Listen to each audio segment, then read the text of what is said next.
प्रियंका वाड्रा उत्तर प्रदेश की खुंदक पंजाब में निकालना चाहती हैं। लंबे समय तक अदिति सिंह और प्रियंका वाड्रा के बीच चले तकरार के बाद उन्होंने कांग्रेस छोड़कर बीजेपी ज्वाइन कर लिया और रायबरेली सदर से बीजेपी की उम्मीदवार बन गई। इतना ही नहीं, अदिति सिंह प्रियंका वाड्रा पर लगातार हमले भी कर रही हैं।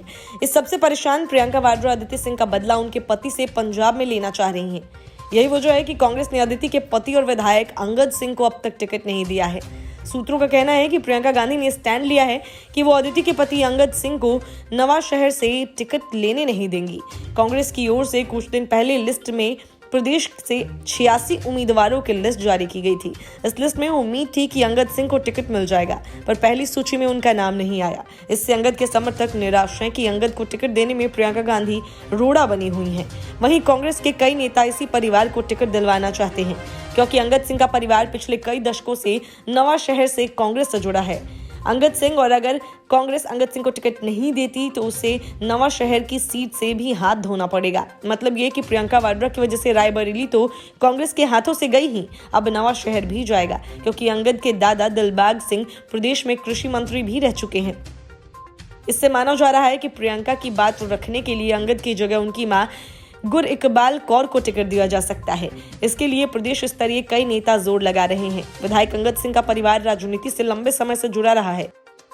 अंगद के पिता प्रकाश सिंह के अंकल दिलबाग सिंह वर्ष 1962 में पहली बार नवाशहर के विधायक बने। वे लगातार 6 बार नवाशहर के विधायक रहे। उनके बाद वर्ष 1997 में दिलबाग सिंह के बेटे चरणजीत सिंह विधायक बने। वर्ष 2002 में अंगद के पिता प्रकाश सिंह नवाशहर से चुनाव जीतकर विधानसभा पहुंचे। 2012 में अंगद सिंह की माता गुर इकबाल कौर ने कांग्रेस के टिकट पर चुनाव लड़ा और जीत दर्ज की। अंगद सिंह को 2017 के विधानसभा चुनाव में कांग्रेस की ओर से टिकट मिला। अपने पहले ही चुनाव में वह जीतकर विधानसभा पहुंचे। इससे पहले वर्ष 2008 में वह नवाशहर यूथ कांग्रेस के महासचिव भी चुने गए थे। 24 नवंबर 2021 को भाजपा में शामिल होने के बाद कांग्रेस विधायक अंगद सिंह की पत्नी अदिति सिंह ने कांग्रेस से अपने सभी नाते तोड़ते हुए विधायक पद से भी त्याग पत्र दे दिया था। 2017 में हुए विधानसभा चुनाव में अदिति ने निकटतम प्रतिद्वंदी को करीब 90,000 वोटों के अंतर से पराजित किया था। इनके विधायक बनने के बाद 20 अगस्त 2019 को इनके पिता अखिलेश सिंह का निधन हो गया। पिता के निधन के बाद अदिति की सक्रियता और बढ़ गई। Bureau report, News of India. Punjab में कांग्रेस 2 नावों की सवारी कर रही है और दोनों ही नाव डूबने के करीब हैं। एक नवजोत सिंह सिद्धू हैं, जिन पर कांग्रेस का ही कोई कंट्रोल नहीं, और दूसरे सीएम चरणजीत सिंह चन्नी, जो अवैध रेत खनन मामले में फंसते ही जा रहे हैं। लेकिन अगर सोनिया गांधी ने कैप्टन अमरिंदर सिंह की बात मानी होती तो आज कांग्रेस सिद्धू और चन्नी नाम की मुसीबतों से बची होती। कैप्टन अमरिंदर सिंह के पास 2 मौके थे जब चन्नी को निपटाया जा सकता था। पहला मौका तब आया जब कैप्टन ने चन्नी के रेत खनन मामले से जुड़े होने की जानकारी सोनिया को दी, लेकिन तब सोनिया गांधी ने कैप्टन को चन्नी के खिलाफ कार्रवाई करने से रोक दिया। दूसरा मौका मीटू मामले में था, लेकिन कैप्टन के अनुसार आरोप लगाने वाली महिला अधिकारी खुद ही पीछे हट गई।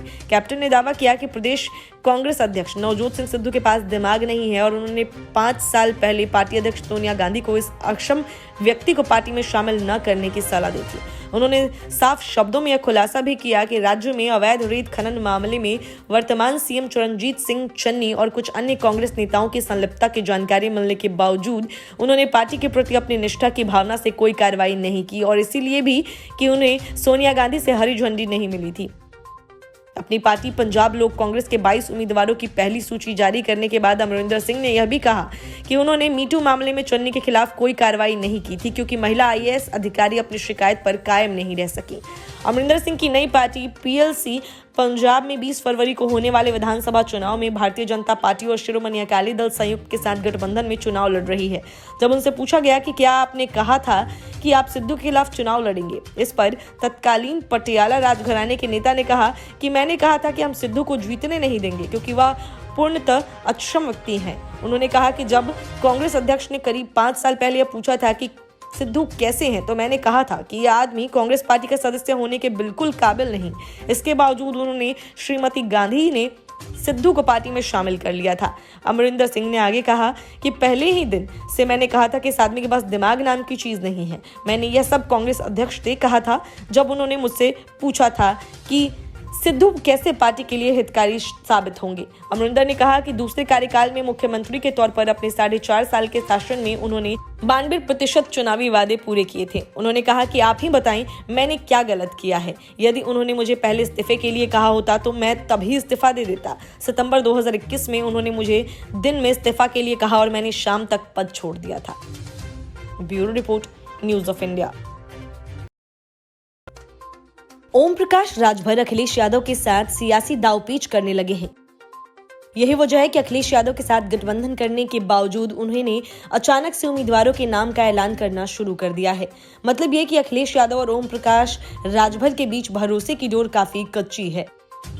यही वजह है कि हरदोई जिले की संडेला विधानसभा सीट पर ओम प्रकाश राजभर ने पार्टी के प्रदेश अध्यक्ष सुनील अरकवंशी को पार्टी प्रत्याशी घोषित कर सबको हैरत में डाल दिया।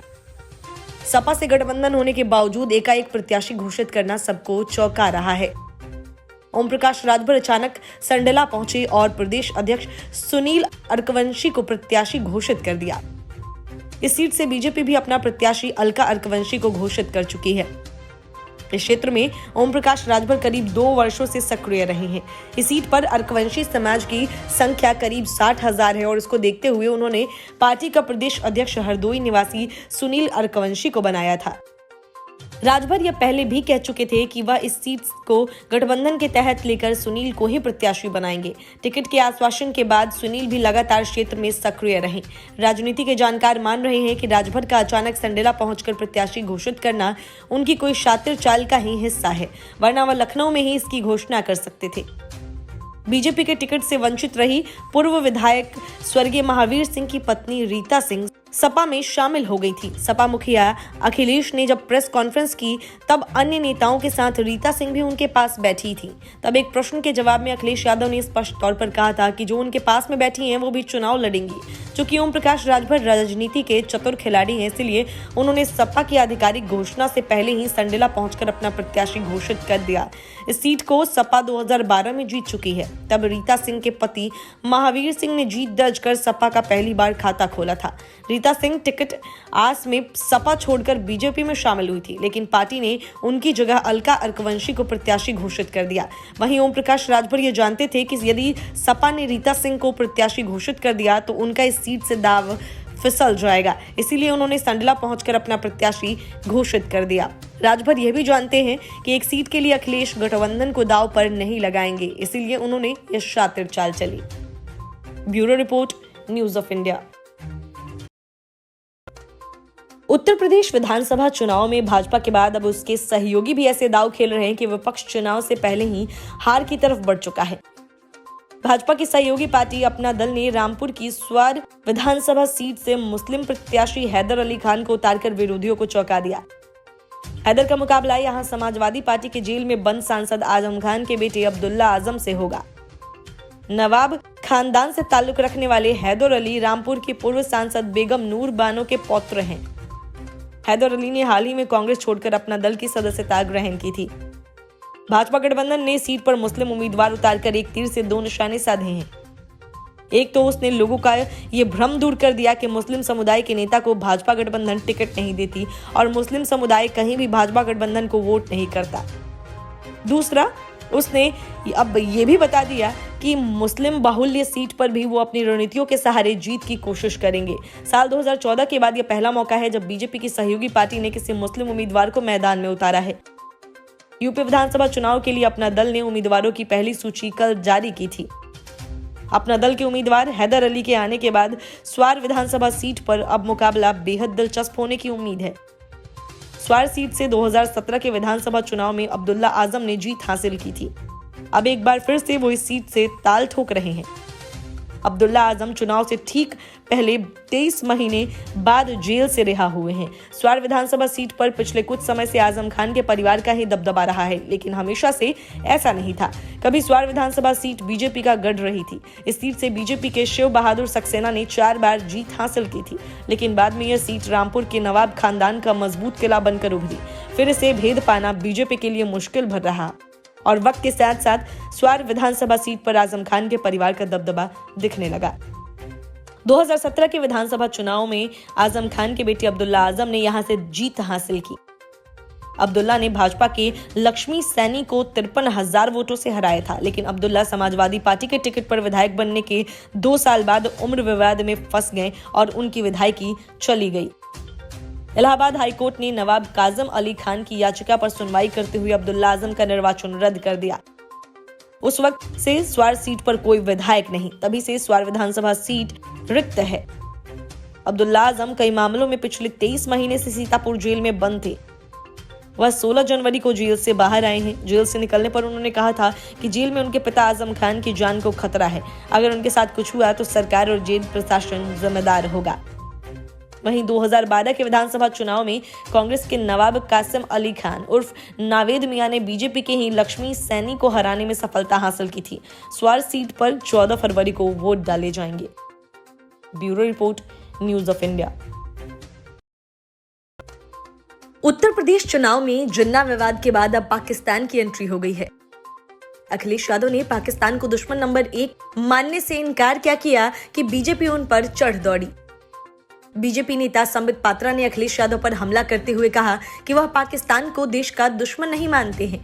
ओपिनियन पोल को रोकने के अखिलेश यादव के चुनाव आयोग को लिखे गए पत्र पर भी संबित पात्रा ने हमला बोला। उन्होंने कहा कि आज वह ओपिनियन पोल पर रोक लगाना चाहते हैं और 10 मार्च के बाद वह ईवीएम पर बरसेंगे। अखिलेश यादव ने पाकिस्तान की जगह चीन को देश का दुश्मन नंबर 1 बताया। उन्होंने कहा कि एनडीए सरकार पाकिस्तान की बात तो करती है, लेकिन देश के दुश्मन नंबर 1 इनकी बात नहीं करती है। अखिलेश यादव के मोहम्मद अली जिन्ना को लेकर दिए गए बयान के बाद से लगातार भाजपा समाजवादी पार्टी को घेरने की कोशिश करती रही है। चुनाव भाजपा और सपा के एक्सप्रेसवे के बीच में है। भाजपा के एक्सप्रेसवे हैं Ganga expressway, Purvanchal expressway, Bundelkhand expressway, Gorakhpur link expressway और सपा के हैं गुंडई एक्सप्रेसवे, रंगदारी एक्सप्रेसवे और माफिया एक्सप्रेसवे। इन सभी में चुनना आपको है। पाकिस्तान को भारत का दुश्मन नंबर 1 नहीं बताने वाले बयान पर भाजपा प्रवक्ता ने अखिलेश यादव से तुरंत माफी मांगने को कहा है। संबित पात्रा ने अखिलेश यादव से सवाल किया कि क्या कश्मीर के लोग हमारे भाई नहीं हैं? जिन कश्मीर के लोगों पर रोज पाकिस्तान की गोली चलती है, जो निर्दोष कश्मीरी पाकिस्तान की ओर से भेजे जाने वाले आतंकवादी की हरकतों से मारे जाते हैं, क्या उनका जीवन जीवन नहीं है? पात्रा ने कहा कि जो पाकिस्तान हर समय भारत के खिलाफ षड्यंत्र कर आतंकवादी हमला की कोशिश करता है, क्या भारत का दुश्मन पाकिस्तान नहीं है? अखिलेश के बयान पर हमला बोलते हुए संबित पात्रा ने कहा कि जो जिन्ना से करे प्यार, वह पाकिस्तान से कैसे करे इनकार। आपने देखा है कि जिन्ना का आरोप लगाते हुए अखिलेश यादव चुनावी मैदान में उतरे थे और आज वो पाकिस्तान तक पहुंच गए हैं। चुनावी मैदान में पाकिस्तान को लाने के मसले पर भी उन्होंने कहा कि हमने इस बार चुनाव में यह बात नहीं कही। अखिलेश यादव मुद्दे को लेकर आए हैं। योगी आदित्यनाथ सरकार विकास के मुद्दे पर चुनावी मैदान में उतरी है। संबित पात्रा ने कहा कि हमने समाजवादी पार्टी के उम्मीदवारों की सूची नहीं देखी है। उन्होंने कहा कि अखिलेश यादव उम्मीदवारों की सूची ही घोषित नहीं कर रहे हैं। वह गुंडे बदमाशों को टिकट दे चुके हैं, इसीलिए उम्मीदवारों की सूची जारी नहीं कर रहे हैं। उन्होंने अखिलेश पर हमला बोलते हुए कहा कि अगर उनका बस चलता तो वह नाहिद हसन के साथ याकूब मेनन को भी चुनावी मैदान में उम्मीदवार बनाते। वह तो याकूब मेनन को पहले ही फांसी लग चुकी है। पात्रा ने कहा कि कसाब को फांसी हो चुकी है, वरना अखिलेश यादव उसे भी स्टार प्रचारक के रूप में चुनावी मैदान में उतार देती। वह इससे भी झुकते नहीं। अखिलेश ने आतंकवादियों को छुड़ाने के लिए कोर्ट में गुहार लगाई थी। आज समझ में आ रहा है कि अखिलेश यादव पाकिस्तान को अपना असली दुश्मन क्यों नहीं मानते हैं। उन्होंने चुनौती दी कि अखिलेश यादव को अपने उम्मीदवारों की सूची जारी करनी चाहिए। Bureau report, News of India. Captain Amarinder Singh ने बड़ा सियासी धमाका कर दिया। कैप्टन के इस धमाके के बाद पंजाब में कांग्रेस के सारे दांव उल्टे पड़ सकते हैं। कैप्टन ने यह कहकर सबको चौंका दिया कि उन्होंने कहा कि पाकिस्तान के प्रधानमंत्री इमरान का इस बात में दिलचस्पी है कि सिद्धू को पंजाब में मंत्री बनाया जाए।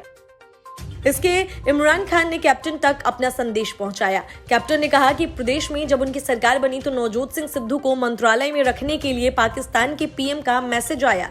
मुझसे कहा गया कि सिद्धू मेरा अच्छा दोस्त है, उसे सरकार में रख सकते हो तो रख लो, काम नहीं करेगा तो निकाल देना। कैप्टन ने कहा कि पाकिस्तान के पीएम इमरान खान ने उन्हें फोन पर मैसेज भेजा और लिखित में सिफारिश की थी। चूंकि मैं इमरान खान से न तो कभी मिला था और न ही व्यक्तिगत तौर पर उन्हें जानता था, इसीलिए पंजाब में कांग्रेस की जीत के तुरंत बाद ऐसा संदेश देखकर मैं हैरान ही नहीं हुआ, बल्कि मुझे बड़ा झटका लगा कि एक व्यक्ति को राज्य का मंत्री पद दिलवाने के लिए कैसे दूसरे देश का प्रधानमंत्री और उसके करीबी दबाव डाल रहे हैं। 2017 में पंजाब में कांग्रेस की सरकार बनने पर अमरिंदर सिंह के सरकार में सिद्धू मंत्री बने। हालांकि वो लगातार विवादों में बने रहे और 2019 में उन्होंने मंत्री पद छोड़ दिया। उन्होंने कई बार अमरिंदर सरकार के खिलाफ मोर्चा खोला। 2018 में इमरान खान के शपथ ग्रहण समारोह में पाकिस्तान जाने के लिए भी सिद्धू खूब निशाने पर रहे। इसके लिए अमरिंदर सिंह ने भी सिद्धू की आलोचना की। अब अमरिंदर सिंह ने कहा कि मुझे पाकिस्तान से संदेश मिला था कि नवजोत सिंह सिद्धू को सरकार में बहाल किया जाए, क्योंकि वह इमरान खान के पुराने दोस्त हैं। अमरिंदर सिंह ने एक दिन पहले भी सिद्धू पर हमला बोला था।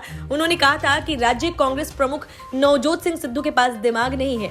उन्होंने सिद्धू के कांग्रेस में शामिल होने को लेकर कहा कि मैंने पार्टी अध्यक्ष सोनिया गांधी को 5 साल पहले पार्टी में इस अक्षम व्यक्ति को शामिल नहीं करने की सलाह दी थी। Bureau report, News of India. Goa में शिवसेना को कांग्रेस ने कोई भाव नहीं दिया और संजय राउत की तमाम उछल कूद करने के बावजूद कांग्रेस ने चुनावी गठबंधन करने से साफ इनकार कर दिया। शिवसेना ने गोवा मामले में हुई किरकिरी का बदला कांग्रेस से लगे हाथ ले लिया, लेकिन इसके लिए उसे उस बीजेपी का हाथ थामना पड़ा जिसके बारे में उद्धव ठाकरे ने हाल ही में कहा था कि हमने बीजेपी के साथ गठबंधन करके 25 साल मुफ्त में खर्च कर डाले।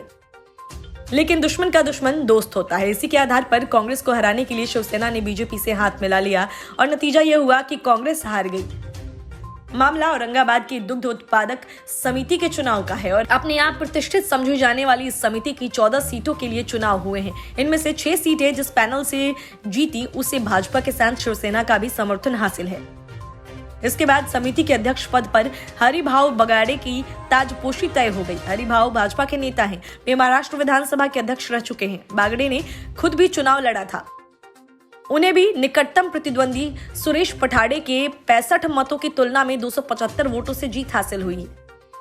कांग्रेस समर्थित प्रत्याशियों को इन चुनाव में पटकानी देने के लिए बागड़े की अगुवाई वाले पैनल को शिवसेना विधायक अब्दुल सत्तार ने भी समर्थन दिया।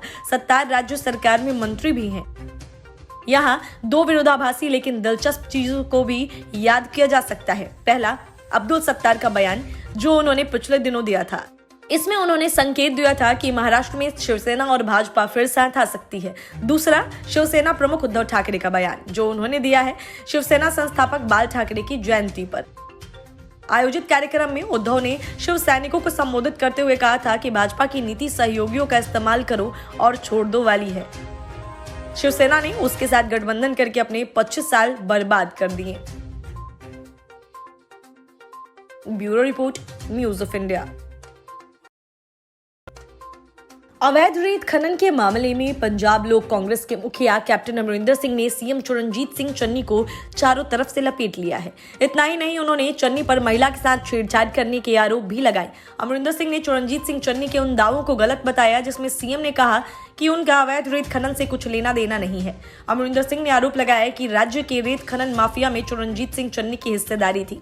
अमरिंदर सिंह ने कहा कि जब वह राज्य के मुख्यमंत्री थे तो राज्य के कई कांग्रेसी नेताओं और विधायकों की रेत खनन माफिया के साथ साठगांठ होने की विशेष जानकारी उन्हें दी गई थी। अमरिंदर सिंह का कहना है कि उन्हें इस मामले में कार्रवाई करने के लिए हाईकमान की अनुमति नहीं मिली थी। अमरिंदर सिंह ने कहा कि अपने पूरे कार्यकाल के दौरान मैंने एक ही गलती की थी कि मैंने कांग्रेस के प्रति अपनी वफादारी की भावना के चलते कभी कोई कार्रवाई नहीं की, क्योंकि मुझे सोनिया गांधी की तरफ से उन लोगों के खिलाफ कार्रवाई करने का कोई संकेत नहीं मिला था। प्रवर्तन निदेशालय की ओर से पिछले हफ्ते अवैध रेत खनन के मामले में चरणजीत सिंह चन्नी के रिश्तेदारों के ठिकाने पर छापेमारी की गई। ईडी ने अपनी छापेमारी में 10 करोड़ रुपए नकद बरामद किए। चरणजीत सिंह चन्नी हालांकि अपने ऊपर लग रहे सभी आरोपों को खारिज कर रहे हैं। अमरिंदर सिंह यही नहीं रुके, बल्कि चन्नी पर महिला अधिकारी के साथ छेड़छाड़ करने के भी आरोप लगाए। अमरिंदर सिंह ने कहा कि एक बार जब मैं रात में घर आया तो 2 IAS पति पत्नी मेरे घर में बैठे थे। उन्होंने मुझसे कहा कि उन्हें बात करनी है। मैंने कहा बताएं। वो बोले कि ये जो चन्नी है ना, जब मैं रोपड़ में SDM थी तो मुझे ये तंग करता था, रात के 1-2 बजे फोन करता था। मैंने कहा कि ये तो बहुत बुरी चीज है। मैंने अगले दिन चन्नी को बुलाया और पूछा कि तू ये बात करता है क्या ऑफिसर्स के साथ। पहले मुकरा, फिर बोला मेरे से गलती हो गई। मैंने कहा जा उनसे माफी मांग कर आ। अगर वो दोनों माफी देते हैं तो ठीक, वरना मुझे एक्शन लेना होगा। तो ये गया और उन्होंने माफी दे दी। लेकिन ये सवाल कि ये मीटू का हिस्सा था या नहीं, ये तो साफ है कि अधिकारियों ने जब बोला है तो कैप्टन अमरिंदर सिंह कहते हैं कि अगर इस मामले में महिला अधिकारी चन्नी को माफी नहीं देती तो फिर वो एक्शन लेते। बता दें कि सीएम चन्नी के अलावा पंजाब के पूर्व सीएम ने कांग्रेस के प्रदेश अध्यक्ष नवजोत सिंह सिद्धू पर भी निशाना साधा है। उन्होंने सिद्धू को लेकर कहा कि उनके पास कोई दिमाग नहीं है। कैप्टन ने कहा कि उन्होंने पिछले 5 साल पहले इस अक्षम व्यक्ति को पार्टी में शामिल नहीं करने के लिए कांग्रेस अध्यक्ष को सलाह दी थी। Bureau report, News of India. Uttar Pradesh विधानसभा चुनाव को लेकर समाजवादी पार्टी ने अपने 159 उम्मीदवारों की नई लिस्ट जारी की है। सपा की इस नई लिस्ट में स्वामी प्रसाद मौर्य के बेटे का नाम नहीं है। वहीं रायबरेली के जिस ऊंचाहार सीट से मौर्य अपने बेटे या खुद के लिए टिकट मांग रहे थे, समाजवादी पार्टी ने वहां एक बार फिर मनोज पांडे पर ही भरोसा जताया है। 159 उम्मीदवारों की इस लिस्ट में अखिलेश यादव का नाम सबसे ऊपर है। अखिलेश यादव करहल सीट से चुनाव लड़ेंगे। वहीं रामपुर सीट से समाजवादी पार्टी के सांसद और जेल में बंद आजम खान को उम्मीदवार बनाया गया है, जबकि स्वार विधानसभा सीट से आजम के बेटे अब्दुल्ला को टिकट मिला है। वहीं चरथावल सीट से पंकज मलिक, नकुड़ से धर्मपाल सैनी और कैराना से गैंगस्टर नाहिद हसन को ही मैदान में उतारा गया है। नाहिद हसन गैंगस्टर एक्ट में जेल में बंद है। तमाम विरोध के बाद भी अखिलेश यादव का भरोसा गुंडों और मवालियों पर कायम है, इसीलिए गैंगस्टर नाहिद हसन का टिकट नहीं काटा गया है। जबकि उनकी उम्मीदवारी रद्द होने के डर से समाजवादी पार्टी ने उनकी बहन इकरा का भी नॉमिनेशन करवाया था। अखिलेश ने अपनी तरफ से देश के सबसे बड़े सूबे की जनता को साफ इशारा कर दिया है कि उनकी पार्टी मुस्लिम तुष्टीकरण और गुंडे मवालियों के साथ है। वहीं पहली सूची में सपा अध्यक्ष अखिलेश यादव के साथ उनके चाचा शिवपाल यादव का भी नाम है। शिवपाल जसवंत नगर से चुनाव लड़ेंगे। समाजवादी पार्टी ने हाल ही में पार्टी में शामिल हुए इमरान मसूद खेमे को भी कोई भाव न देते हुए सहारनपुर देहात से आशू मलिक को टिकट दिया है। वहीं मांट विधानसभा से संजय लाठर, बरेली कैंट से सुप्रिया एरन, घाटमपुर से भगवती सागर, तिंदवारी से ब्रजेश प्रजापति को उम्मीदवार बनाया है। समाजवादी पार्टी की अब तक 3 लिस्ट आ चुकी है और लगभग 200 से अधिक उम्मीदवार घोषित किए जा चुके हैं। खास बात यह है कि अपने बेटे के टिकट को लेकर भाजपा से अनबन कर बैठे स्वामी प्रसाद मौर्य को भी यहाँ कुछ भी हाथ नहीं लगा। उनकी स्थिति घर के ना घाट के वाली हो गई है। अब उनकी उम्मीद पूरी यूपी की पडरौना सीट पर है, जहाँ से मौर्य खुद विधायक है। अब या तो इस सीट से मौर्य को टिकट मिलेगा या फिर उनके बेटे को। दोनों को टिकट नहीं मिलना है और यह अब तय हो चुका है। वहीं मुस्लिम तुष्टीकरण को लेकर पश्चिमी उत्तर प्रदेश में विरोध झेल रही समाजवादी पार्टी पर कोई असर नहीं पड़ा है। वो अब भी वही कर रही है जो करती आ रही थी। अब जनता को खुद ही सोचना है कि वो गुंडे मवालियों के साथ है या फिर साफ सुथरी सरकार चाहती है। Bureau report, News of India.